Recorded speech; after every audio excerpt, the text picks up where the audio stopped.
आज हम लोग 11 फरवरी 1975 की अव्यक्त मूल्य करेंगे।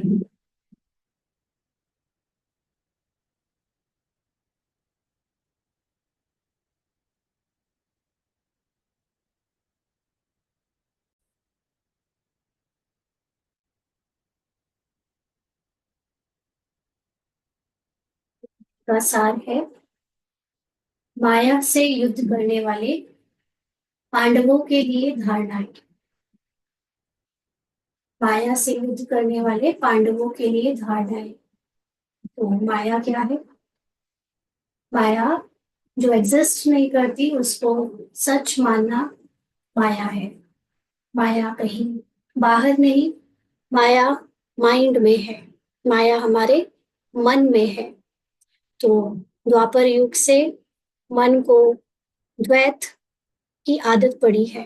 माना हर चीज को दो फॉर्म में लेना, अच्छे के साथ बुरा, दिन के साथ रात, पाप के साथ पुण्य।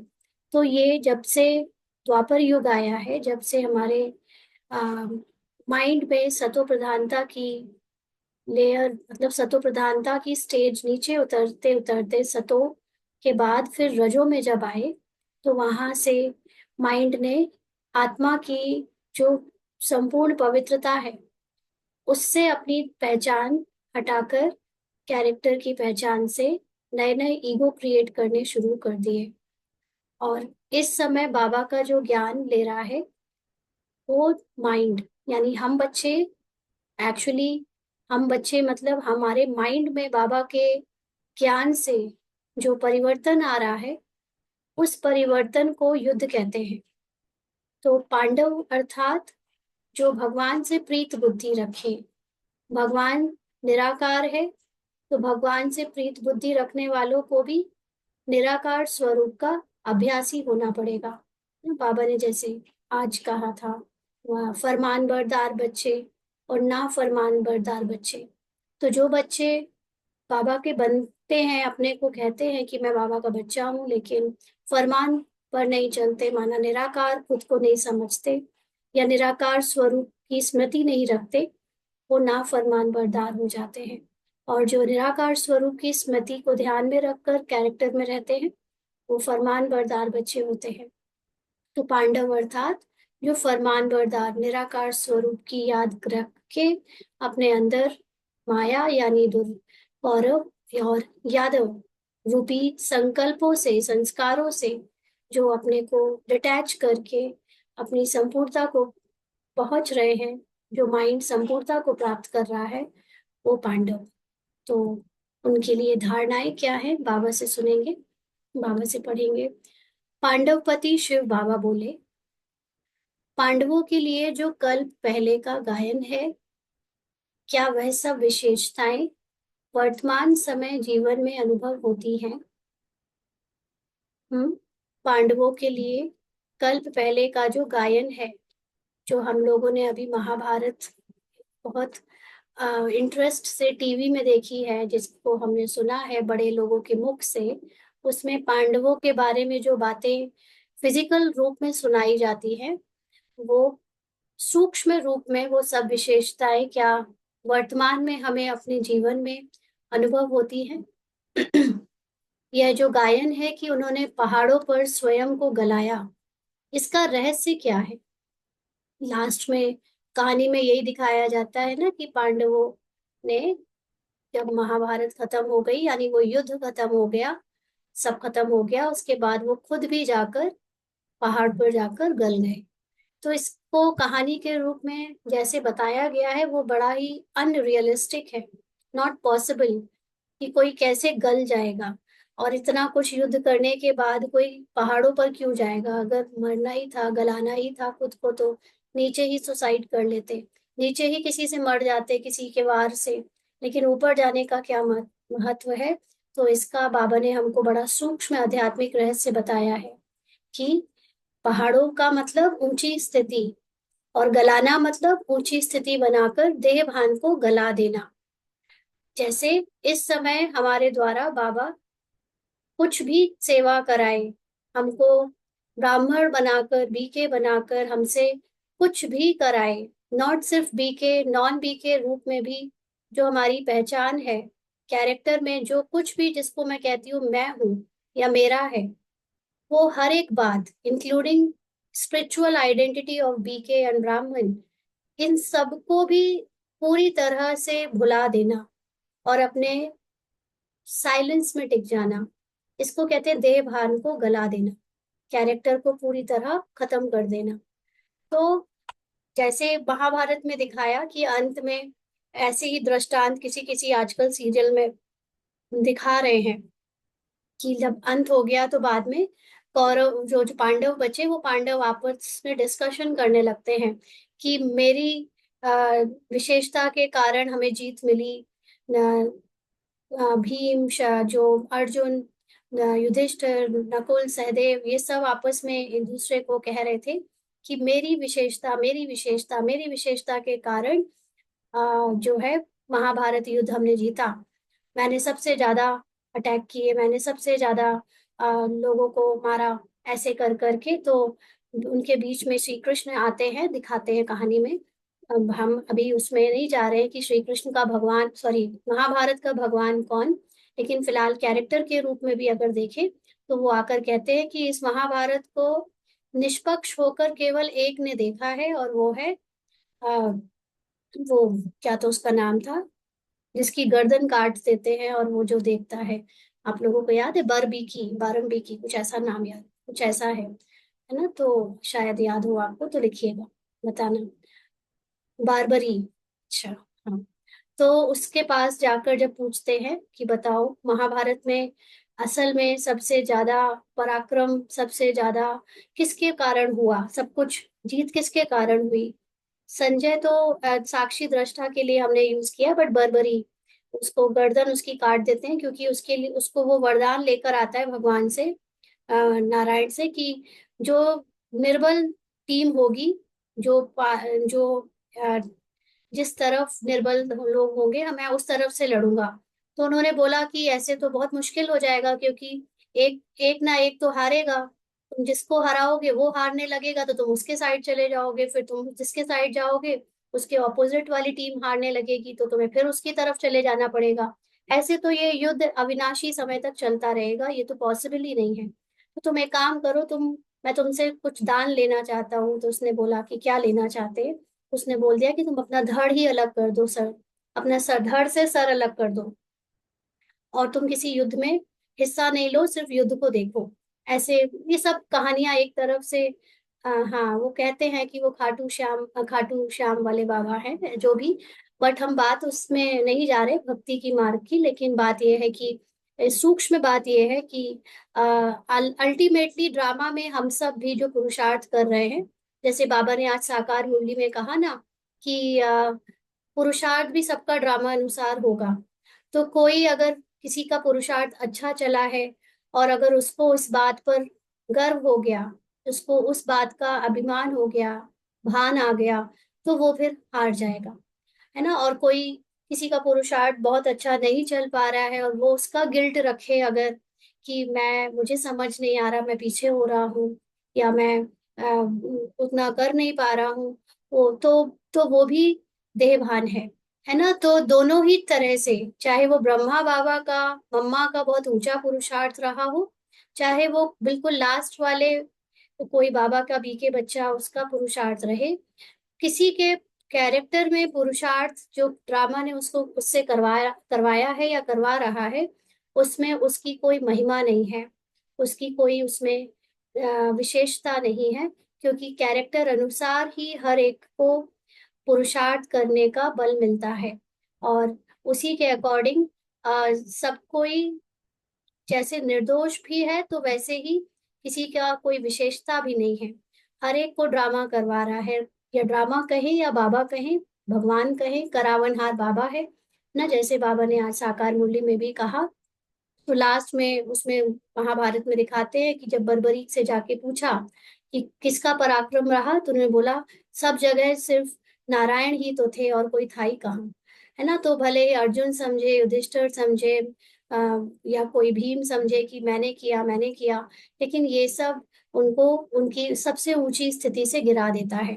ये देहभान है, आखिरी देहभान की परीक्षा है जो हम में से किसी में भी आ सकती है, जिसमें हमको ये अहंकार आ जाए कि मेरा पुरुषार्थ बहुत अच्छा, मैं बहुत अच्छी आत्माभिमानी, मैंने बहुत सेवा करी या मुझसे बहुत अच्छी सेवा हो रही है।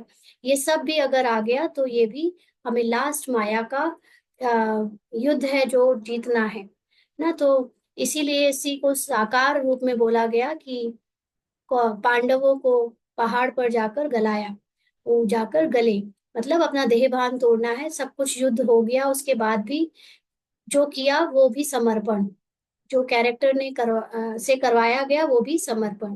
तो सूक्ष्म बात का ही यादगार स्थूल रूप में होता है।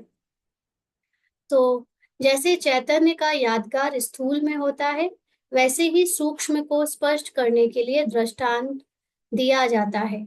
तो ये जितनी भी हम लोगों ने मोटी मोटी कहानियां सुनी हैं कैरेक्टर्स की, चाहे वो रामायण है, चाहे वो महाभारत है, चाहे वो और भी दूसरे उपनिषद में और कहानियां सुनाई जाती हैं, ये सारी दृष्टांत है। चाहे वो उसकी है, मीरा की है, या कोई भी है ना, ये सब सूक्ष्म बातों को समझाने के लिए मोटे मोटे दृष्टांत ह्यूमन कैरेक्टर के रूप में सुनाए जाते हैं।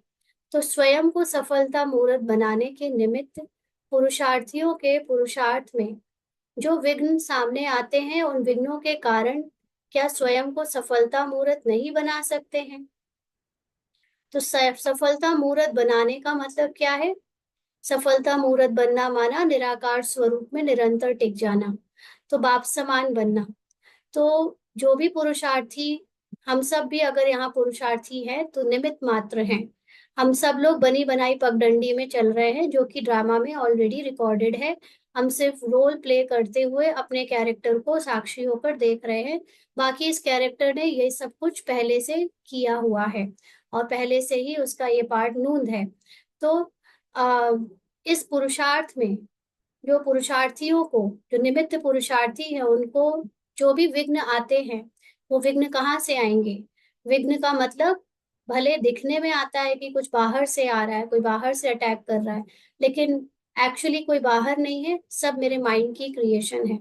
तो जब मैं ये जान जाती हूँ कि मेरे माइंड की क्रिएशन के कारण सामने वाला विरोध कर रहा है, मेरी माइंड की क्रिएशन से परिस्थिति वैसी बनी है, तो क्या उस समय मैं अपने माइंड को अपनी सत्यता में, अपनी संपूर्णता में टिकाकर उससे उससे फ्री नहीं हो सकती, सफलता मूर्त नहीं बन सकती? तो बाबा पूछ रहे हैं कि पांडवों से, या बार बार उसी स्वभाव व संस्कार के कारण असफलता होती है जिसको निजी संस्कार व नेचर कहा जाता है?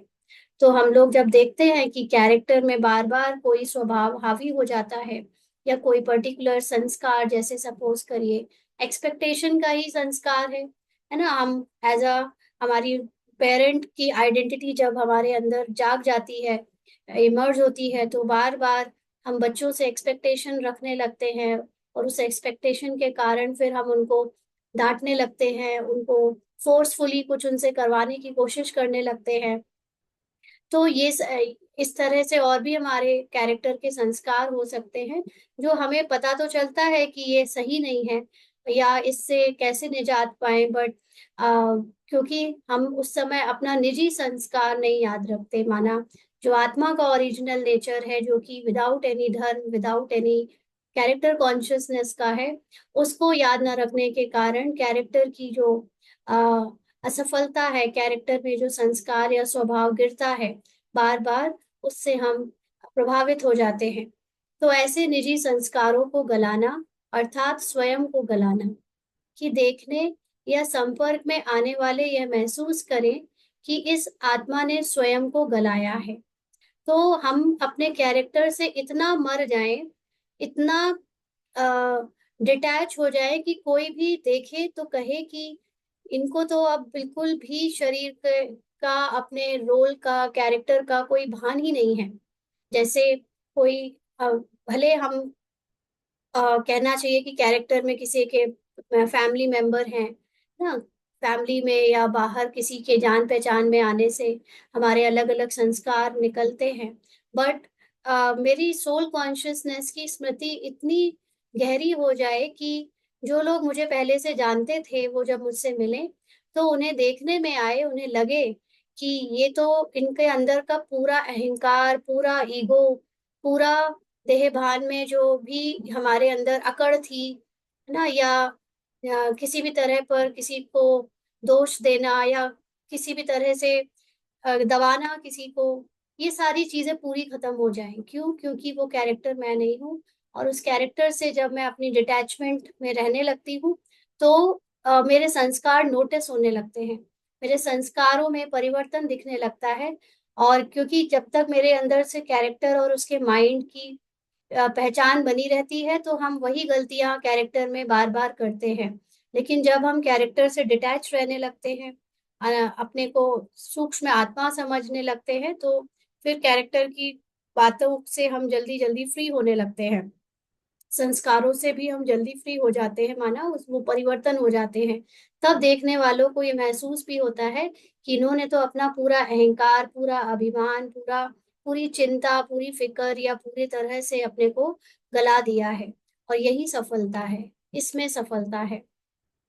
तो ड्रामा प्रमाण जितना सहज योगी, श्रेष्ठ योगी और सफलता मूर्त बनने की सैल्वेशन प्राप्त है, उतना ही रिटर्न दिया है। अब बात आती है कि चलो, अगर हमको रामा ने सहज योगी बनाया है, हमको श्रेष्ठ योगी बनाया है, हमको अच्छा ज्ञानी, अच्छा योगी बनाया है, और हम अपनी निराकार स्वरूप की स्मृति में अच्छे से टिक पा रहे हैं, हमको उस चीज का फायदा मिला है, सैल्वेशन मिली है, ड्रामा ने दी है। तो अब हमारा क्या कर्तव्य है? हमारा भी तो कर्तव्य है कि हम उसको रिटर्न करें।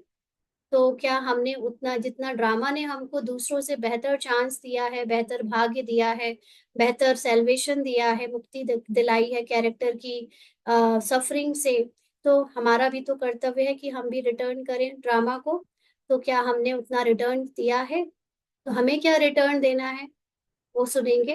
बाबा ने कहा वातावरण की भी सैल्वेशन है।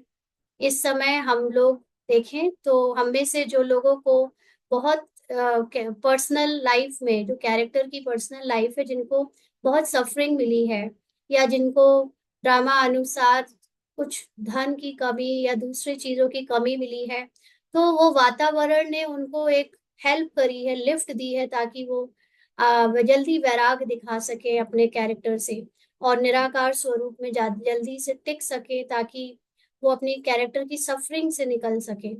तो ये वातावरण की हेल्प मिली है हम में से, जिनको जिनको वातावरण से सैल्वेशन मिली है। तो इसका रिटर्न वातावरण को पावरफुल बनाकर रखने में, सहयोगी बनने में रिटर्न दो। तो हमको अगर कैरेक्टर के कमजोर वातावरण ने, कमजोर परिस्थितियों ने हमको बाबा के करीब लाया है, बाबा से शक्तियां दिलाई हैं, बाबा का प्यार और बाबा के ज्ञान से पावरफुल बनाया है, तो अब हमारा काम है कि वही कमजोर परिस्थितियों को अब हम अपनी पावरफुल स्थिति से, अपने पावरफुल संकल्प से सहयोगी बनकर उस वातावरण को, उन परिस्थितियों को बदलने में सहयोग दें, ये रिटर्न करें। है ना? ऐसा नहीं कि परिस्थिति से हम यहाँ तक आए, बहुत अच्छा बन गए, सब कुछ हो गया और हम फिर उन परिस्थितियों को वहीं छोड़ दें। बल्कि हमको अब उन परिस्थितियों को अपने पावरफुल थॉट से, अपने अंदर की मनसा सेवा से, हम उनको पावरफुल बनाने की, कमजोर परिस्थितियों को पावरफुल चीजों में, वातावरण में बदलने का रिटर्न दें। तो साथ साथ श्रेष्ठ संग है, यह भी सैल्वेशन है। तो जो भी आत्माएं अपना भाग्य प्राप्त करने के लिए आती हैं, उन्हों को भी अपने संग की श्रेष्ठता का अनुभव हो। तो बाबा के बच्चे जो पांडव हैं, जो वैसे तो बाबा पांडव भाइयों को कहता है, लेकिन फिलहाल हम सब अपने लिए सुनेंगे कि आत्मिक रूप में जब हम निराकारी स्वरूप में बाबा का ज्ञान लेकर निराकार बनने का, या निराकार इस अनुभव करने का, बाबा के साथ ये हमेशा याद में रहते हैं, तो इस समय हमारे पास बाबा का श्रेष्ठ संग है, भगवान है, भगवान की हाईएस्ट नॉलेज है। तो हमारा क्या कर्तव्य है? हमारा भी कर्तव्य है कि हम इसका रिटर्न करें अपने साथ। जो भी हमारे आसपास जो हमसे मिलने वाली आत्माएं हैं, जो हमारे संपर्क में आने वाली आत्माएं हैं, उनको भी हम हमें जो भगवान का संग मिला है या भगवान की नॉलेज का जो संग मिला है, उनको भी उस नॉलेज का संग या भगवान के गुणों का संग यानी अपने कैरेक्टर के द्वारा उन शक्तियों का संग का या श्रेष्ठता का अनुभव कराएं। हमको ये रिटर्न भी वापस करना है ना। जो जो चीजें ड्रामा ने हमको दूसरों से बेहतर दी है, भगवान का संग, भगवान का ज्ञान, भगवान की नॉलेज से पावरफुल स्थिति और इतनी ऊंची नॉलेज जो आम लोगों को नहीं मिली है, हमको इस सब का रिटर्न इस तरह से करना चाहिए। एक तो पावरफुल, एक तो कमजोर परिस्थितियों को पावरफुल वायुमंडल में बदलने में, दूसरा जो भी कैरेक्टर हमारे आसपास है जिनको बाबा का ज्ञान मिलने का भाग्य नहीं मिला है, उनको हमारे कैरेक्टर में बाबा के नॉलेज और गुड शक्तियों की पावर से उनको भी उस श्रेष्ठता का अनुभव हो, ये रिटर्न करना है। ये है रिटर्न। तो अब सब अनुभव करें कि यह सब आत्माएं संग के रंग में रंगी हुई हैं। हम जहां भी रहें, जिनके बीच में रहें, उनको ये अनुभव हो कि इन आत्माओं के ऊपर भगवान की या भगवान के प्यार की एक्स्ट्रा लेयर चढ़ी हुई है। ऐसे होता है, लगता है आप लोगों को कि आपके साथ में रहने वाले अनुभव करते हैं कि जब हम उनके साथ होते हैं तो उनको ज्यादा सेफ फील होता है, उनको ऐसा फील होता है कि कोई भगवान के करीबी रहने वाला हमारे साथ है। हाँ, तो उनको भी उस संग का रंग हमारे द्वारा फील होना चाहिए, है ना। राइट। तो बाबा कहते हैं श्रेष्ठ बनेंगे रूहानी संग से और अपने चरित्रों द्वारा। तो हम अगर ये कहे कि हमको अभी तो लगता नहीं हम इतने श्रेष्ठ हैं, है ना, तो वो श्रेष्ठ कब लगेगा?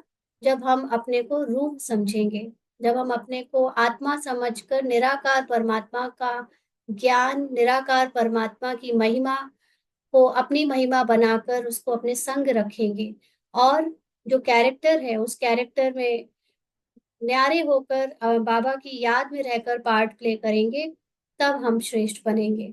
तो अपने कर्मयोगी की स्टेज द्वारा और अपने गुणपूरत स्वरूप द्वारा आने वाली आत्माओं का एग्जाम्पल बन, साधन बन, उनकी सहज प्राप्ति का साधन बन जाओ। तो जिनको ये सैल्वेशन नहीं मिली है, ये नॉलेज की सैल्वेशन नहीं मिली है, जिनको ड्रामा में बीके बनने का, ब्राह्मण बनने का पार्ट नहीं मिला है, या पार्ट मिला भी है लेकिन हमारे जैसा ज्ञान समझ आने का, पुरुषार्थी का पार्ट नहीं मिला है, तो उनको अब हम किस तरह से हेल्प कर सकते हैं? अपनी कर्म योगी की स्टेज से। कर्म योगी मतलब हम जिस तरह से कर्म को करते हुए भी अपने निराकार स्वरूप में उसकी महिमा में स्थित रहते हैं, है ना, उस आत्मा की ज्ञान में बिजी रहते हैं, ये है कर्मयोगी स्टेज। और गुण मुहूर्त मतलब हमारे कैरेक्टर में शांति को देखकर, प्रेम को देखकर, पवित्रता को देखकर, शक्तिशाली स्थिति को देखकर, आनंद को देखकर दूसरी आत्माओं को भी हमसे सीख मिले, एग्जाम्पल हम उनके लिए बने कि वो भी हमारे जैसा साइलेंस, प्रेम, पवित्रता से कैरेक्टर को निभाने की प्रेरणा पाए। तो ऐसी सहज प्राप्ति का अब हमको साधन बनना चाहिए। जिनको ये लगता है कि हम भगवान से सैल्वेशन ले रहे हैं, हमने एक्स्ट्रा भगवान से कुछ प्राप्ति की है बाकी लोगों से हटकर, तो आपका प्रैक्टिकल साकार स्वरूप का सैंपल देख उनमें विशेष उमंग उत्साह रहे। तो हमारे अंदर जो बाबा के ज्ञान की, अपने सत्य की जो स्मृति के कारण उमंग उत्साह होगा, जो विशेषता गुण होंगे, उससे उनको भी उमंग उत्साह आएगा। तो सदैव हर बात में यही संकल्प रखना चाहिए कि हर कार्य में, हर प्रैक्टिकल सबूत के पहले हम सैंपल हैं। तो कोई भी, जैसे कल बाबा ने कहा ना, मन वचन कर्म, तीनों चीजों में हमको जब भी संकल्प करें तो याद रखें कि हम सैंपल हैं। जैसा हम सोचेंगे तुरंत दूसरा वैसा सोचेगा। मैं आपको इसके बहुत सारे एग्जाम्पल बता सकती हूँ। एक एग्जाम्पल जैसे बताऊं कि जैसे ब्रेकफास्ट ही बना रहे थे, तो ब्रेकफास्ट बनाने में किसी चीज को लेकर मेरे मन में एक संकल्प आ गया कि एक्चुअली क्या हुआ कि उसमें कुछ डस्ट थी वो रह गई। ब्रेकफास्ट में कुछ चीज में। तो मैंने जब वो खाया तो मुझे लगा क्या फर्क पड़ता है, रह गई तो, हम भी मिट्टी हैं, ये भी मिट्टी है, खा लेते हैं मिट्टी, क्या फर्क पड़ता है, ऐसे करके जाने दिया। तो मुझे तो कुछ फर्क ज्यादा नहीं पड़ा, लेकिन उसी ब्रेकफास्ट को जब फिर युगल ने खाया तो उनको उनके पहले बाइट में ही कंकड़ जैसी मिट्टी आ गई। तो उन्होंने मुझे टोका, तो मैंने कहा देखो ये मेरी माइंड ने क्रिएट की, ये मिट्टी माइंड ने क्रिएट की, एक्चुअली उसमें कहीं नहीं थी, लेकिन मेरे माइंड में एक संकल्प ऐसे ही बस आ गया, और वो सच में सामने वाले को उसका अनुभव हो गया कि उसमें वो एक पत्थर जैसा टुकड़ा आ गया उनके खाने में, है ना। तो हर चीज जो हम मन में सोच रहे हैं, हमेशा ये ध्यान रखें कि हमारे मन में अगर कोई थॉट आया है, चाहे वो कमजोरी का है चाहे वो शक्ति का है, दोनों ही दूसरों के अंदर वो थॉट लाने के लिए सैंपल है। अगर मैंने कुछ हल्का सा भी गलत सोचा तो दूसरे भी गलत सोचेंगे, अगर मैंने ऊंचा सोचा तो दूसरे भी ऊंचा सोचेंगे। तो इसलिए सदा सोचते समय भी अपने को सैंपल समझे, बोलते समय भी सैंपल समझे। अगर मैंने किसी के लिए कुछ कमजोरी वाले या कुछ दुर्वचन बोले, तो दूसरों के मुख से भी दुर्वचन निकलेंगे। और ऐसे ही एक्शंस में, अगर मैंने एक्शंस में कुछ कमजोरी रखी तो दूसरों के एक्शंस में भी कमजोरी आ जाएगी। इसकी जगह करेक्शन क्या होता है, करेक्शन ये होता है कि अपने माइंड को तुरंत करेक्ट करो कि ये ना सोचे, उसी समय फुल स्टॉप लगाकर सही थॉट क्रिएट करो, है ना। वैसे तो अगर नहीं कर सकते, क्योंकि संकल्प कई बार आपके चाहे बिना आते हैं, है ना, आप नहीं सोचना चाहते बट आ गए, अब कहाँ से आ गए, कम फ्रॉम नो वेयर। तो उस समय बस आपको अटेंशन रखना है कि आप जब अपने संकल्पों पे इतना अटेंशन रखने लगोगे कि वो कब क्या सोच रहे हो, कब क्या संकल्प आ रहे हैं, तो वो थॉट्स जो है वो, जो कमजोर थॉट है वो आना कम हो जाएंगे, और कम होते होते अपने आप बंद हो जाएंगे। क्योंकि मैं आत्मा जब अपनी संपूर्णता में टिकी होती हूँ, तभी मैं अटेंशन रख सकती हूँ। और जब, क्योंकि अगर आपको कोई कमजोरी दिख रही है तो तभी दिख रही है ना, क्योंकि वो आप अपनी संपूर्णता में टिके हो। तो जब आप, जैसे मैं एक न्यूट्रल आत्मा, है ना, मैं न्यूट्रल आत्मा, न्यूट्रल माइंड, अभी कैरेक्टर के माइंड को हर समय चेक करती हूँ अटेंशन रखकर। तो ये देखती हूँ कि अब जैसे सपोज करो कि किसी ने कुछ बीच में टोक दिया, जैसे मदर ने बोला कि तुम कुछ कमाने के लिए कुछ कर लो, ऐसे वैसे, है ना। तो ये थॉट उनको कहाँ से आया, तुरंत चेंज माइंड में आया कि इन्होंने तो एक सीन बोला बट मेरे मन में ये आया होगा, इसलिए उनके मुख से ये बात निकली। तो मुझे अपने माइंड को क्लियर करना है कि कभी कभी हम किसी किसी की कोई बात को लेकर एकदम ऑफेंड हो जाते हैं ना, जैसे बाबा ने आज वो शब्द यूज किया साकार मुरली में, ऑफेंड को हिंदी में क्या कहते हैं, आवेश में आ जाना। कोई किसी की बात, किसी ने हमारी कोई पुरानी गलती कैरेक्टर की या कोई पुरानी सिचुएशन को डिस्कस किया, और हम अचानक से उसके आवेश में आ जाते हैं सुनकर। तो ये तुरंत न्यूट्रल माइंड जो अपनी संपूर्णता में टिका है, वो ये अटेंशन रखता रहे कि कब कब बातें बाहर से ऐसी आ रही है जिससे मेरा माइंड, मेरा मन आवेश में आ जाता है, या दुखी फील करने लगता है, या बीच बीच में जजमेंटल हो जाता है ना, या डिफेंड करने लगता है, ऐसे कई चीजें। तो बेसिकली आपको वही थॉट आ रहे हैं जो ड्रामा दे रहा है, लेकिन मैं अगर वो थॉट्स को ना आना चाहूँ तो मैं अपने अंदर से उसके बारे में सोचना बंद कर दूं। तो ये हमको करना पड़ेगा, है ना, क्योंकि वो थॉट को पकड़ा और समझ आ गया कि मैंने ही क्रिएट किया था। और सच में वो ऐसे ही होता है ज्यादातर सिचुएशंस में। अभी तक मैं बहुत इस पे अटेंशन रख रही हूँ। कोई कुछ बोलता है तो मैं पहले ये कह रही हूँ आपने ये तब बोला जब ये पहले मेरे माइंड ने क्रिएट किया, तो उसकी तरफ से वो बात खत्म हो जाती है। मैं किसी को दोष नहीं देती फिर किसी चीज के लिए। तो इसीलिए हमको बहुत टेंशन रखना है कि कर्म में, बोल में और संकल्प में हम सैंपल हैं। तो हर बात में हम सैंपल हैं। जब ऐसा लक्ष्य आगे रखेंगे तभी पुरुषार्थ की गति को तीव्र कर सकेंगे। भले ही आराम के साधन प्राप्त हैं। अब देखो ना, अब जैसे कल भी बाबा ने इस बात को उठाया था कि आपको अब ड्रामा अनुसार आपकी कॉन्शियसनेस ऊंची हो रही है।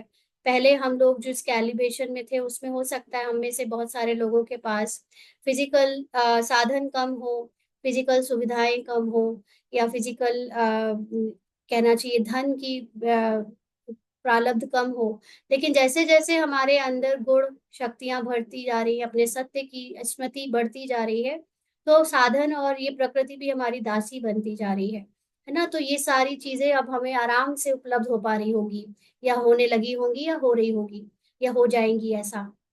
तो बाबा कहते हैं भले ही आराम के साधन प्राप्त हैं, परंतु आराम पसंद नहीं बन जाना है।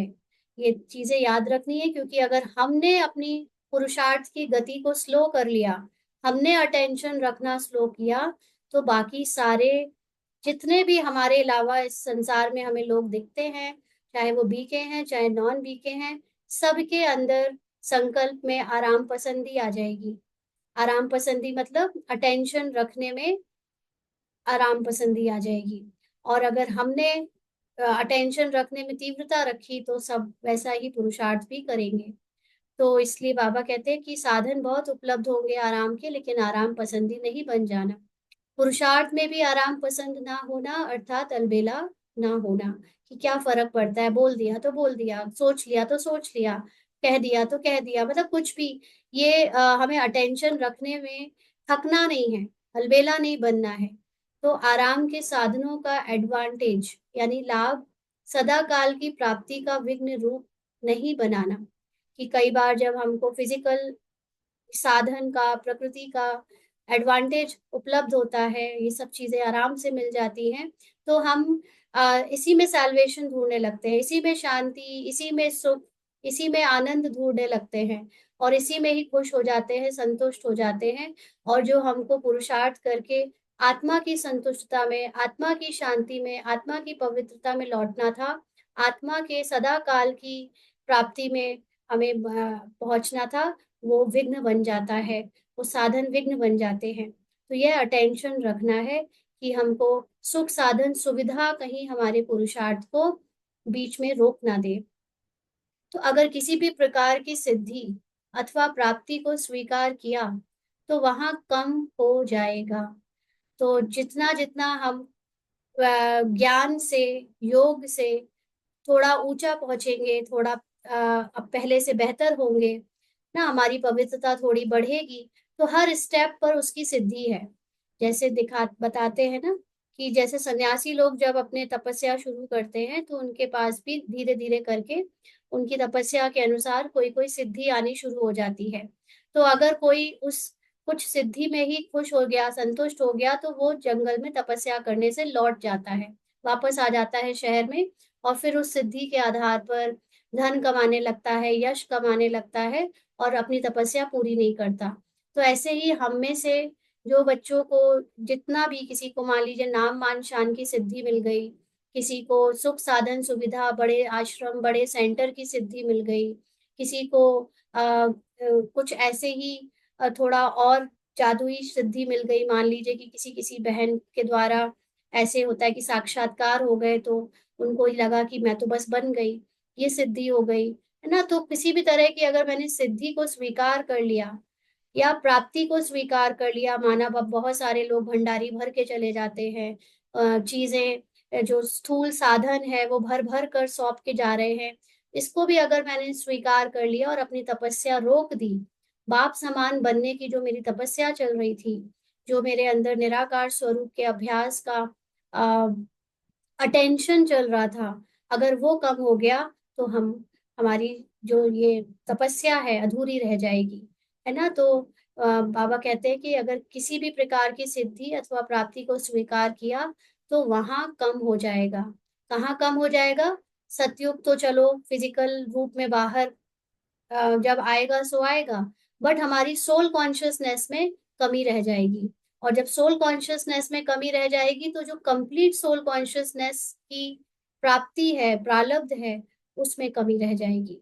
तो साधन मिलते हुए भी उसका त्याग, कैसे त्याग? जैसे हमने बुद्धि से रिश्तों का त्याग किया है, देह भान का त्याग किया है, बुद्धि से हमने पद पोजीशन का त्याग किया, बुद्धि से हमने विशेषताएं, गुण, फीलिंग्स और इमोशंस का हम त्याग कर रहे हैं, वैसे ही ये साधन को यूज करते हुए भी साधन में आनंद, साधन में खुशी, साधन के थ्रू शांति और शक्ति मिलने का त्याग। हमें साधन से शक्ति नहीं चाहिए, हमें साधन से प्राप्तियां नहीं चाहिए, हमें अपनी साधना से प्राप्ति चाहिए। हमें अपने सोल कॉन्शियसनेस से शांति चाहिए, सोल कॉन्शियसनेस में सुख चाहिए, आनंद चाहिए, है ना। तो प्राप्ति होते हुए भी त्याग करना, उसको ही त्याग कहा जाता है। जब तक किसी के पास सुख साधन सुविधा नहीं है और हम कहें कि हमने तो सब त्यागा हुआ है, तो कोई बड़ी बात नहीं है। लेकिन सब कुछ आपके पास हो, भर भर के हो, और उसके बाद आप उसको बुद्धि से त्यागो, उसको ही सच्चा त्याग कहा जाता है। तो जबकि है ही अप्राप्ति, अब किसी के पास है ही नहीं कोई चीज, उसको त्याग दो, तो यह मजबूरी हुई, ना कि त्याग। तो इतना अटेंशन अपने ऊपर रखते हो, अथवा सहज योग का यह अर्थ समझते हो कि सहज साधनों द्वारा योगी बनना है। लोग सोचते हैं कि भाई मेडिटेशन सीखना है तो आसन लगाकर बैठना पड़ेगा, झोपड़ी के नीचे बैठना पड़ेगा, या साधुओं की तरह पहाड़ों पर और कहीं जंगल जाना पड़ेगा। लेकिन यहाँ तो बाबा के घरों में एसी लगे हैं, बढ़िया कुर्सी सोफे बिछे हुए हैं, बढ़िया पंखे चल रहे हैं, लाइटिंग है, सब साधन है। मतलब ये सहज योग तो नहीं मान लिया है। भले ही भगवान ने हमको ये प्रिविलेज दिया है कि तुम घर गृहस्थी में सुख साधन सुविधाओं के बीच में रहते हुए अपनी निराकार आत्मा का अभ्यास करो, बट हम इससे धोखा ना खा जाए कि ये सुख साधन सुविधा सहज योग है। सहज योग ये नहीं है। सहज योग ये है कि हम बड़ी सहजता से कर्म करते, चलते फिरते, हर तरह से जीवन को जीते, गृहस्थ हो चाहे समर्पित हो, हम उन सब से वैराग्य, उन सब से त्याग करके मन को स्थिर कर सकते हैं अपने निराकार स्थिति में। इसको कहते हैं सहज योग। हमको पहाड़ों पर जंगलों में जाने की, कपड़े बदलने की जरूरत नहीं, लेकिन हम सबके बीच में रहते हुए सहजता से वो ही प्राप्ति करते हैं जो कि बड़े बड़े तपस्वी बहुत जटिल तपस्या के बाद कर पाते हैं। तो इसलिए हमारा सहज योग सुख साधन सुविधा की वजह से सहज योग नहीं कहलाता। हमारा सहज योग बहुत इजी है। कैसे भी बैठो, चलते फिरते रहो, बात करते रहो, सोते खाते पीते, किसी भी तरह अपने को निराकार आत्मा समझो, इसलिए सहज योग कहलाता है। तो सहज योग का यह अर्थ समझते हो कि सहज साधनों द्वारा योगी बनना है। हम्म। हर बात में अटेंशन रहे ना, साधन के कारण से हम योगी बने, लाइट रहे तो हम योग निराकार आत्मा समझे, अच्छे सेवा में सब कुछ उपलब्ध हो तब हम सेवा करें, ऐसे नहीं। निराकार स्वरूप में तो हम कभी भी कैसे भी किसी समय भी टिक सकते हैं ना। तो हर बात में अटेंशन रहे। रिटर्न देना अर्थात आगे के लिए कट करना, खत्म करना, माइनस हो रहा है अथवा प्लस हो रहा है, यह चेक यानी जांच करना। तो अगर हमको सैल्वेशन मिला है, भगवान की तरफ से इतनी ऊंची नॉलेज मिली है, करोड़ों आत्माओं को छोड़कर हमको बाबा ने सिलेक्ट किया है, हमको इतनी ऊंची नॉलेज और इतनी ऊंची पालना दे रहा है ज्ञान की, तो फिर हमारा काम है उसको अपने उस स्थिति से, इस नॉलेज से, अपने जो ज्ञान की हमारी धारणाएं हैं उससे वायुमंडल बदलना, उससे सभी आत्माओं को अपने गुणों का दान देना, उनको भी शक्ति से भर देना। ना कि अब जो सुख साधन सुविधा हमको इस तपस्या के बदले में मिली है उसमें हम कंफर्टेबल होकर साधना छोड़ दें और उसी को एंजॉय करने लग पड़े। अगर हमने ये सारी चीजों को यहीं पर एंजॉय करना शुरू कर दिया और अपनी जो सेवा और कर्तव्य करने की, वायुमंडल बदलने की जो बात है, उस सेवा है, उसको करना छोड़ दिया, तो माना जितना किया उसमें से माइनस हो जाएगा, खत्म हो जाएगा, सोल कॉन्शियसनेस नहीं बन पाएगी, और ही हमारी रोल और कैरेक्टर कॉन्शियसनेस की स्थिति बढ़ जाएगी। तो ये चेक करते रहना कि माइनस हो रहा है या प्लस हो रहा है, सोल कॉन्शियसनेस बढ़ रही है या घट रही है। अच्छा। ओम शांति।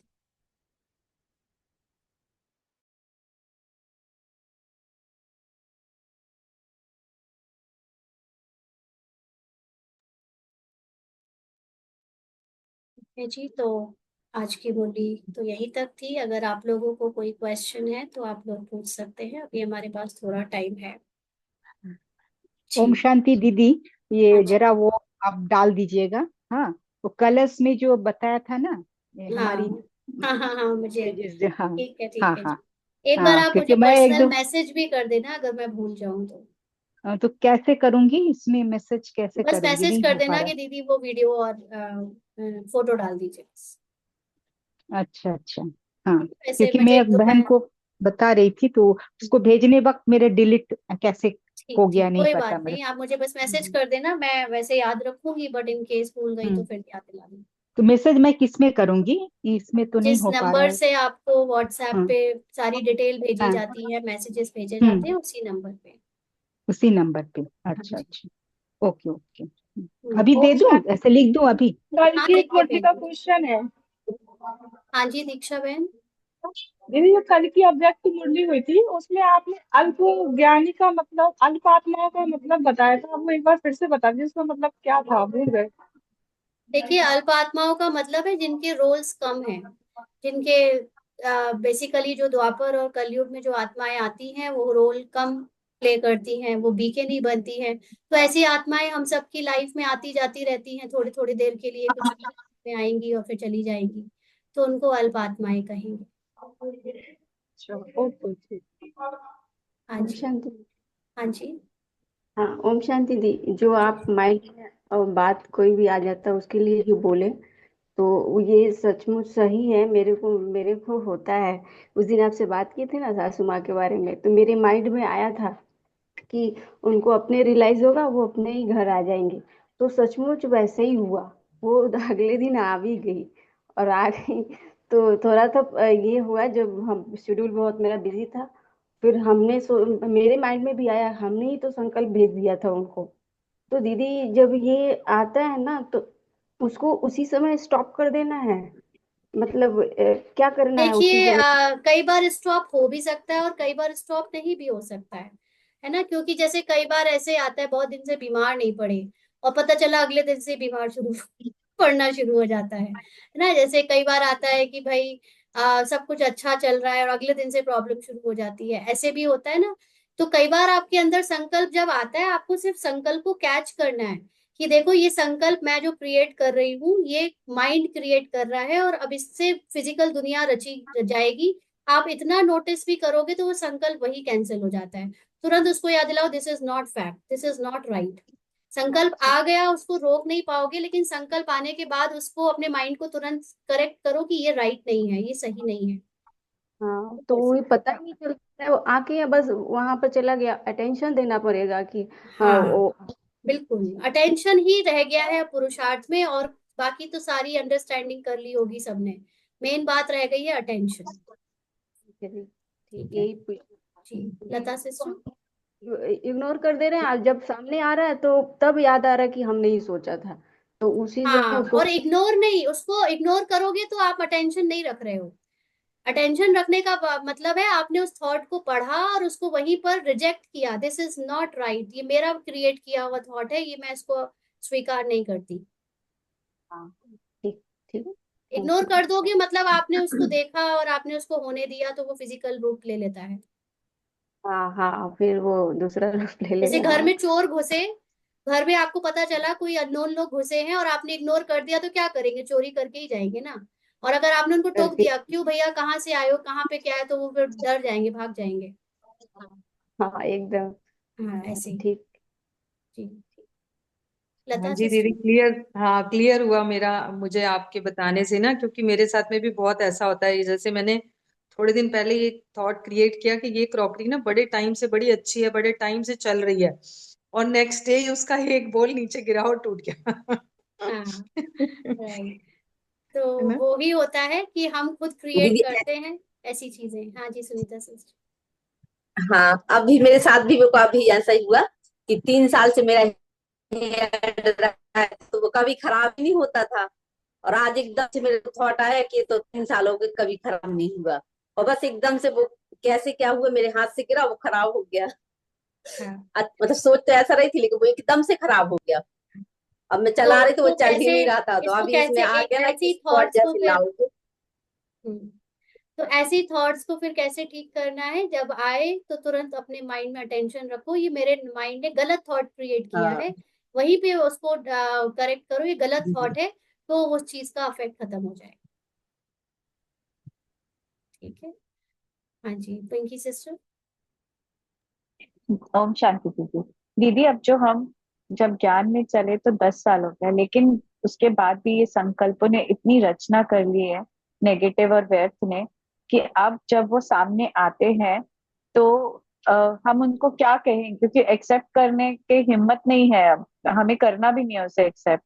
तो यही बोले ना उसको कि ये मेरा ही रचना है, लेकिन मुझे ये नहीं चाहिए। हाँ, आपको चाहिए नहीं, आप ये आपकी रचना है, लेकिन मैं आप इसको खत्म कर रहे हो, आप इसको और क्रिएट नहीं करोगे, जी है ना दीदी, उस। इसकी हाँ, वजह से हाँ। एक्चुअली ऐसा है कि मेरे चाहिए की हस्बैंड और बात मेरे। मत करो। यू आर नॉट, जी। आप कोई वो नहीं हो, किसी के गुलाम नहीं हो कि आपको चाहिए। You are the raja, you are the king. King okay. Order चलाता है कि ये नहीं होगा, दिस इज नॉट राइट, ये सही नहीं है। पूरे हक से, पूरे अधिकार से बोलो, ओके दीदी। है ना। ओके। राजा बनकर उसको ऑर्डर दो कि ये नहीं सोचना है तुम्हें। ऑल राइट दीदी। हम्म। दीदी डिफरेंसेस है, जैसे कि मैं और युगल में थोड़े डिफरेंसेस है, तो हम बातें बहुत कम करते हैं। तो ये मेरे पहले मन में था, मैंने ही क्रिएट किया है ये, मुझे पता है ये मैंने क्रिएट किया। तो दीदी अब इसे कैसे खत्म करूं? अब अभी जैसे आपके मन में थॉट आया डिफरेंसेस हैं, इसको तुरंत फुल स्टॉप करो। कहाँ डिफरेंस है, कौन डिफरेंस है, तुम्ही ने क्रिएट किया डिफरेंस है, कोई डिफरेंस नहीं है, सब सही है। अपने ओके। माइंड को डांटो।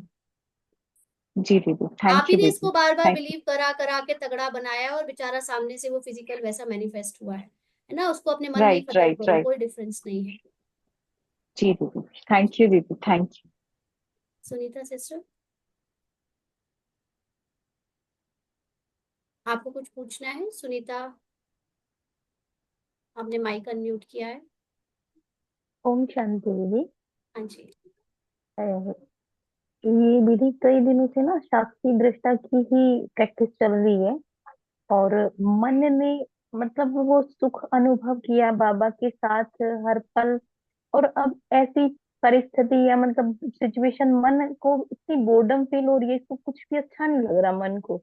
इसके ऊपर हम्म। इतनी दया आती, पॉइंट भी लगाता है उस टाइम हम्म। पे मन, ज्ञान के पॉइंट भी लगाता है, वो भी साक्षी होके दिखता है हर चीज।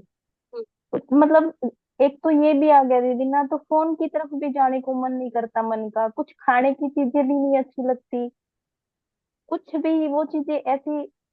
ये स्टेज आई है, ये ये भी दिखा माइंड है। में जो कहना चाहिए उदासी जो आई है, माइंड में जो उमंग उत्साह की कमी है, ये माइंड आपको दिखा रहा है कि अभी आप बहुत बोरिंग, बहुत उसको क्या बोलते हैं, जिसमें कोई रस नहीं, नीरस हो गई है जीवन। ये माइंड आपको एक झूठी स्क्रिप्ट दिखा रहा है, आप इसको बिल्कुल सच मत मानो। आप अपने माइंड को डांटो, ये बिल्कुल सच नहीं है, मुझे खाने में बहुत इंटरेस्ट आ रहा है, मुझे पूरा उमंग उत्साह है, सब कुछ बहुत अच्छा है, और अगर थोड़ी देर के लिए ऐसा फील हो भी रहा है तो उसमें कोई बुराई नहीं है।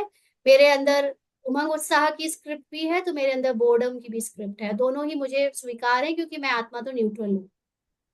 जी बिल्कुल दीदी, वो आत्मा तो इन सब चीजों से परे, हम उसको देख रहे हैं बस, लेकिन हाँ, मन देख को। रहे हैं, लेकिन फिर भी एक सूक्ष्म में आत्मा के माइंड को ये चाहत होती है कि हमेशा अच्छा ही फील होता रहे, हमेशा उमंग उत्साह में ही रहे। तो जैसे आज ही का मेरा एग्जाम्पल है कि आज बहुत दिनों बाद ऐसे बोरिंग सा फील हो रहा था, लग रहा था कुछ काम नहीं है, कुछ का और है भी तो करने का मन नहीं, या कुछ मन में आ ही नहीं रहा कि कुछ क्या करूं, कहाँ जाऊं, किससे मिलूं, या नॉलेज को भी याद करूं, कुछ भी। तो ऐसा बोर की एक बहुत 1-2 घंटे स्क्रिप्ट बिल्कुल। चली ना, तो फिर अपने आप को ये दिखा, याद दिलाया कि ये तुम्हारा मन तुम्हारे साथ खेल रहा है, सब कुछ अच्छा है, और तुम्हारे मन को बोर्डम जो फील हो रही है, this is not right, this is not truth. मेरा सत्य तो आनंद है, और मैं मुझे उस आनंद में ही रहना है। तो बार बार अपने से बात करके अपने उस सत्य को स्मृति में लाना पड़ता है, तो अब जाकर ये पुरानी स्क्रिप्ट खत्म होती है, जो कि माया की स्क्रिप्ट है कैरेक्टर के माइंड में। बिल्कुल दीदी, आपने जैसे अभी बताया ना, इसके साथ भी कुछ ऐसा ही चल रहा है, फिर वो चीजें याद आती है बाबा का हर पॉइंट, वो मुरली वाला जो भी बाबा बताते हैं कि उमंग और उत्साह, जो भी हम सारी उस चीजें। एक्चुअली उस बोर्डम की फीलिंग को रेजिस्ट करने लगते हैं कि ये नहीं आए, ये नहीं आए। हमको ये नहीं करना है कि ये नहीं जी आए, वो आ गई है तो इट्स बिल्कुल। ओके, आ हाँ। गई है, मुझे उस पर ध्यान नहीं देना है। है ना। ओके, ठीक है ध्यान दीदी। मुझे अपने आनंद की अवस्था पर देना है कि वो आनंद है मेरे अंदर, मैं उस पर ध्यान दूंगी तो अपने आप बोर्डम की फीलिंग से हट जाएगा मन। जी। ओम शांति दीदी। अगर ओम स्थूल शांति दीदी। धारणाएं। हाँ जी दी, कौन पूछ रहा है? दीदी आप कंप्लीट कीजिए, आप कुछ बोल रहे थे ना। हाँ, लक्ष्मी सिस्टर ने पूछा है, यदि स्थूल धारणाएं क्रिएटर द्वारा नहीं हो पाती तो आत्मा में स्थित नहीं हो सकते। आ, देखिए, स्थूल धारणाएं जो भी पुरुषार्थ में है वो भी ड्रामा कराता है। आप अभी अपने आत्मा में स्थित हो, उसमें निराकार स्थिति में ज्ञान से स्थित होने का अभ्यास करते रहो, बाकी बाबा की जिम्मेदारी है कि अगर आप निराकार आत्मा के स्वरूप का अभ्यास करोगे तो धारणाएं हिम्मत में होने लगेंगी। और धारणाओं में, अगर फिजिकल धारणाओं में आपकी कोई कमी रहनी है तो रहेगी, बट आप उससे भी उपराम हो जाओ और आप अपने सत्य में स्थित होने का अभ्यास करो। क्योंकि कभी कभी देखा जाता है कि बहुत सारे कुछ ऐसे सन्यासी लोग भी हैं जो बेसिकली ऐसे भोजन की कोई खास धारणा नहीं करते हैं, वो दूसरों का बना हुआ खा लेते हैं, बट फिर भी बहुत आत्मज्ञानी हैं। और ऐसे भी कुछ फॉरेनर्स हैं जो बहुत हाई कॉन्शियसनेस में जीते हैं, तो वो घर गृहस्थ में रहते हैं, ऐसी कोई सेलिबेसी नहीं अपनाते हैं, लेकिन फिर भी उनके अंदर आत्मा का ज्ञान, कॉन्शियसनेस का ज्ञान बहुत अच्छा है। और वो उसके लिए उससे सेवा भी बहुत कर रहे हैं। तो अ, जरूरी नहीं है कि हम उनको कॉपी करें या हम अपने धारणाओं को छोड़ें, लेकिन बाबा ने हमको जिस मार्ग में सिलेक्ट किया है उस मार्ग में चलने के लिए फिजिकल धारणा जरूरी होती है। लेकिन अगर नहीं कर पा रहे हैं क्योंकि मन में वो आत्मबल नहीं है, आत्मबल की शक्ति नहीं है, तो अपने आत्मबल को बढ़ाने में ध्यान दें, फिजिकल धारणाओं पे ध्यान ना दें। पहले आत्मबल बढ़ाएं तो धारणाएं फिर हो सकनी होंगी तो हो जाएंगी। ठीक है। मन बुद्धि को चलाता या बुद्धि मन को? Please explain. मन बुद्धि को या बुद्धि मन को नहीं चलाती है, मन बुद्धि दोनों ड्रामा अनुसार चलते हैं। लेकिन बुद्धि में विवेक होता है, बुद्धि के अनुसार अगर बुद्धि शक्तिशाली बन जाए तो वो मन को कंट्रोल कर सकती है। जैसे आपकी बुद्धि में जब तक बचपना था तो जहां मन करता था वहां भाग जाते थे, वहां दौड़ लगा देते थे, जो सामान मन में आता था वो उठा लेते थे। जैसे जैसे बड़े हुए, बुद्धि थोड़ी विवेकशील हुई, तो उसमें अकल आई कि ये गंदा नहीं करना है, यहाँ नहीं जाना है, ऐसे ही भागना नहीं है, तो बुद्धि ने मन को कंट्रोल करना शुरू कर दिया। तो ऐसे ही जब ज्ञान मिलता है, ज्ञान से बुद्धि और दिव्य बनती है, तो ये मन को फिर सिखा पाती है, कंट्रोल कर पाती है, चेंज कर पाती है ब्रह्मानुसार। तो मन चंचल है लेकिन बुद्धि उस चंचलता को कंट्रोल कर सकती है। ठीक है। मधुबन में जो मरजीवा जन्म का भोग लगाया जाता है ये क्या है? ये मधुबन वालों से पूछ लीजिए, है ना। हम तो सिर्फ एक भोग जानते हैं कि मैंने अपने को भोग लगा दिया है बाबा को।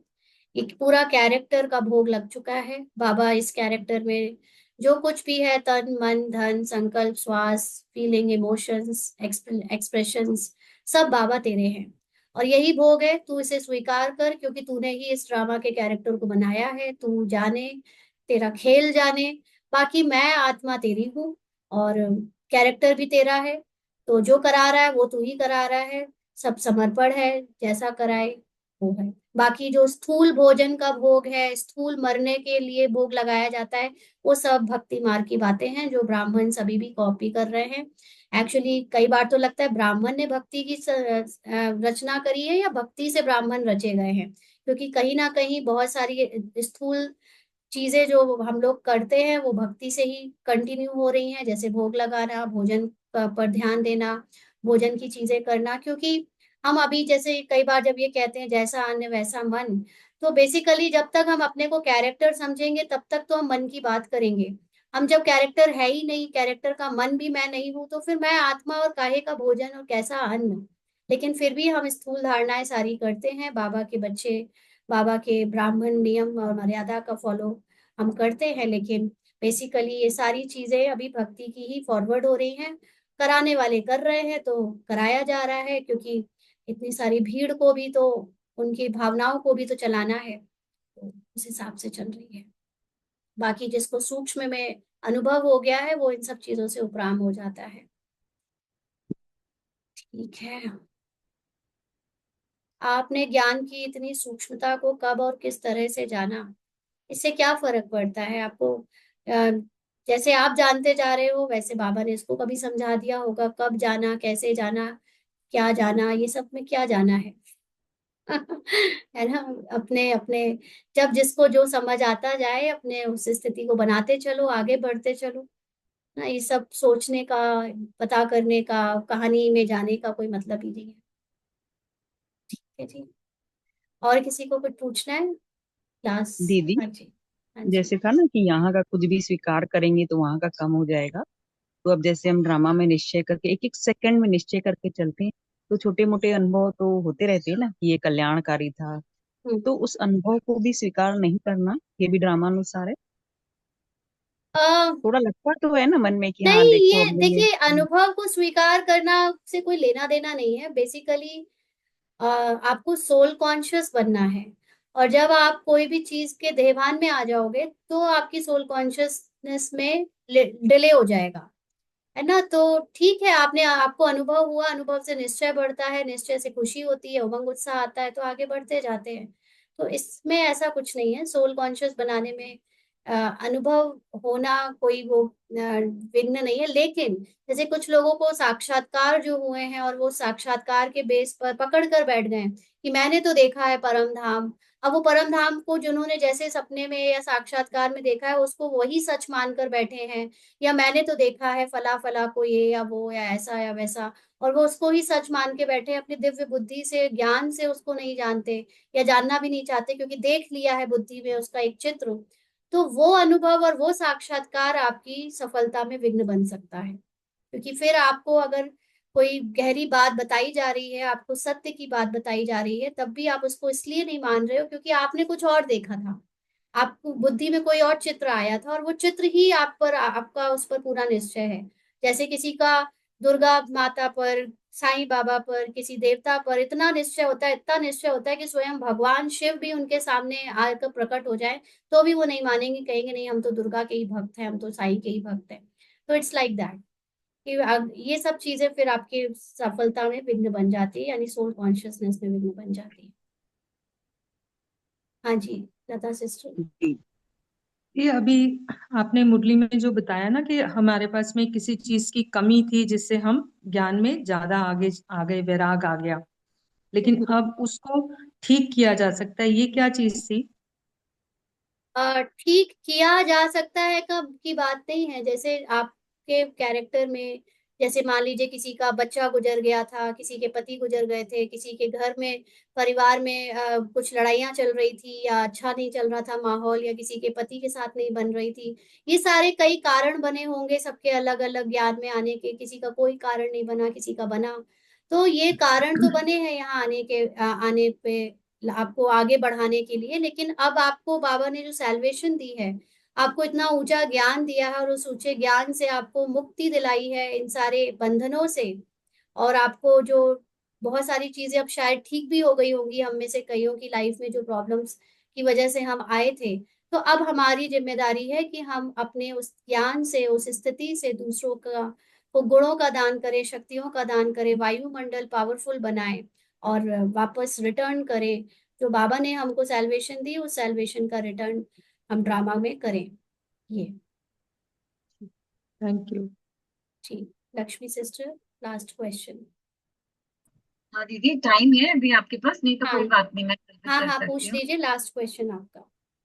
दीदी पूछना तो क्या है, मेरे को बताना था कुछ कि अभी पीछे में क्या हुआ दीदी। एक दिन रात में सोने के टाइम चित्र का सपना आया। मतलब वो ऐसा सपना था कि मैं कैसे बोलूं कि मैं सेंटर जा रही हूँ और किसी दलदल में फंस गई हूँ। और वो दलदल ऐसा है कि जहाँ सिर्फ डेड बॉडीज हैं और कोई उसमें जा रहा है और सिर्फ हाथ दिख रहा है और मुझे रास्ता ही नहीं मिल रहा है सेंटर का। मैं बिल्कुल खोज रही हूँ सेंटर, मुझे सेंटर का रास्ता नहीं मिल रहा है। मैं बार बार देख रही हूँ कहाँ से जाऊं, क्या करूं। और मुझे डर भी नहीं लग रहा है, लेकिन मैं बहुत परेशान से हो रखी हूँ। एकदम से मैं इतनी परेशान हो गई कि लास्ट में मेरे मुंह से निकला बाबा। अब बस मेरी आंख खुल गई। अब ये क्या था क्या नहीं था मेरे को नहीं मालूम दीदी। ये तो आप डिकोड करिए। हाँ दीदी, मैं नहीं समझ पा रही हूँ, इसीलिए मैं आपसे पूछ रही क्योंकि हूँ कि ये क्या है। ये तो यही यही ज्ञान है जो हमको ऐसे सपनों में अगर डिकोड करना है तो करिए, नहीं तो छोड़ दीजिए उसको, हो गया जो था।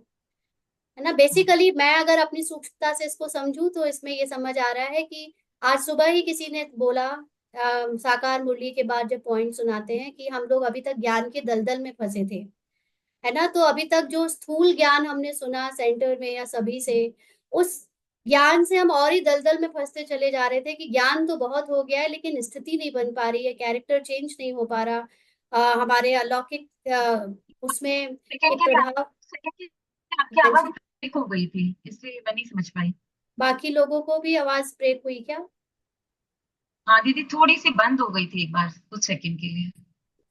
अच्छा, आपकी भी आवाज ब्रेक होकर आ रही है तो मे बी आपको वो सुनाई नहीं दिया होगा, लेकिन आप रिकॉर्डिंग में सुन लेना। बेसिकली दलदल का मतलब जैसे आज सुबह की साकार मुरली में किसी ने बोला कि अभी तक हम लोग ज्ञान की दलदल में फंस चुके थे। इतना ज्ञान लेने के बाद भी हम ज्ञान को धारण नहीं कर पा रहे थे और ज्ञान को हम स्वरूप में नहीं उतार पा रहे थे, तो यही ज्ञान हमारे लिए फांसी बन गया था। मतलब हम खुद इतने पश्चाताप में, इतनी ग्लानि में रहने लगे थे कि डिप्रेशन जैसी हालत अधिक कईयों की हो गई थी, है ना। तो ये वही शायद आपके सपने में दलदल दिखा रहा है कि अभी तक जो स्थूल ज्ञान लेकर आप दलदल में फंसे थे उसमें डेड बॉडी निकल रही है माना।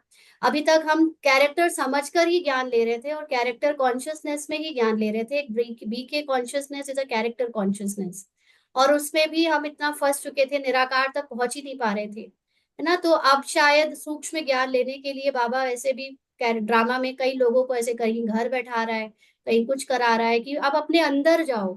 अब समय आ चुका है अभी बाहर से समेट कर अपने अंदर जाने का।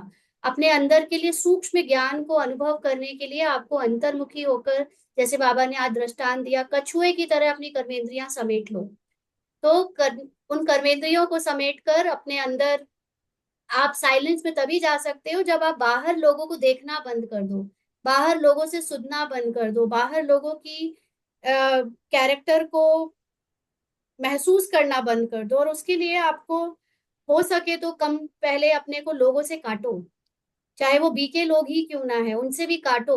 अपने अंदर जाओ, गुफा में बैठ जाओ। जब अपने अंदर ये ड्रामा दिखने लगे, अपने अंदर सारी यूनिवर्स दिखने लगे और उसको अपने अंदर के माइंड की क्रिएशन से ठीक करने लगो, तब बाहर फिर से वापस जाना। लेकिन ड्रामा अनुसार फिर आपको जो सेवा कराई जाए उसके लिए जाना, ना कि उसमें कैरेक्टर कॉन्शियस होकर जाना। तो अभी समय ऐसा ही आ गया कि हम में से ज्यादातर लोग सेवाओं के लिए जो बाहर भागते थे, जो यही समझते थे कि बिना सेंटर जाए आपकी मुरली पूरी नहीं होती, आप ऊंचा पद नहीं पा सकते, दिस इज रिडिक्यूलस, है ना। आप इससे कोई फर्क नहीं पड़ता। आपके अंदर जो सेंटर है ना, जो ये आत्मा का केंद्र बिंदु है, अगर आप उस आत्मा के केंद्र बिंदु में, उस सेंटर में नहीं पहुंचे तो आपको कोई नहीं बचा सकता। दीदी सेंटर तो गए हुए मुझे साल भर हो गया है, आपका जब से मैंने सुनना शुरू किया है, सेंटर गई नहीं हूँ मैं। नहीं, मैं उसकी मना नहीं कर रही, है तो आपने मुझे सपने के बारे में पूछा तो मैं नहीं, हाँ उसका नहीं एक्सप्लेन कर रही हूँ, बाकी दीदी, मुझे क्या हाँ, पता। हाँ, नहीं नहीं मैं तो आप ये मना बता, नहीं कर रहे हो, लेकिन मेरे को मैं एक चीज आपको बहुत देखिए अच्छा लगता मना है नहीं कर जैसे रही हूँ, और फॉर गॉड से हाँ, कोई ये मानना नहीं कि मैं किसी को मना कर रही हूँ। नहीं मैं तो दीदी आप सिर्फ मना इतना नहीं कर कह रहे रही हो। हूँ, मैं सिर्फ हाँ इतना कह रही हूँ कि जहां हो जैसे हो, पहले अपने अंदर जाने की सेवा करो, पहले अपने ऊपर रहम करो, फिर बाकी की दूसरे ऑब्लिगेशंस और दूसरी चीजों में आना। क्योंकि हमने हमने खुद भी, इस कैरेक्टर ने खुद ही पहले बहुत सेवाएं करी है, भाग भाग कर सेंटर की, दूसरों को सेमिनार और बड़े बड़े प्रोग्राम्स ऑर्गेनाइज करने की। लेकिन बाबा ने पिछले 1 साल से लगभग 10 महीने से इसको भी अंदर रखा हुआ है, और ये सारा सूक्ष्म ज्ञान उस 10 महीने की तपस्या से ही निकला है। जब घर में बैठी अकेले अकेले में रही है, जब सारे सेवाधारियों से डिस्कनेक्ट हो गई, जब सारी बाहरी स्थूल सेवाओं से डिस्कनेक्ट हो गई, तब ये सूक्ष्म ज्ञान से सेवा शुरू हुई है। इसलिए आपको अपने अंदर सूक्ष्मता में जाना है, तो अभी समय आ चुका है कि कुछ देर उन सबको रोक कर पहले अपने अंदर जाओ। बाकी वो वाली सेवा करने के लिए भी बहुत भीड़ है, उसमें तो बहुत कंपटीशन है, कट थ्रोट कंपटीशन है बाहर की सेवा के लिए। ठीक है जी, चलिए, थैंक यू। Thank you. ओम शांति। कल मिलेंगे फिर। अगर कल हम क्लास होगी तो मैसेज कर देंगे, नहीं होगी तो वो भी मैसेज कर देंगे।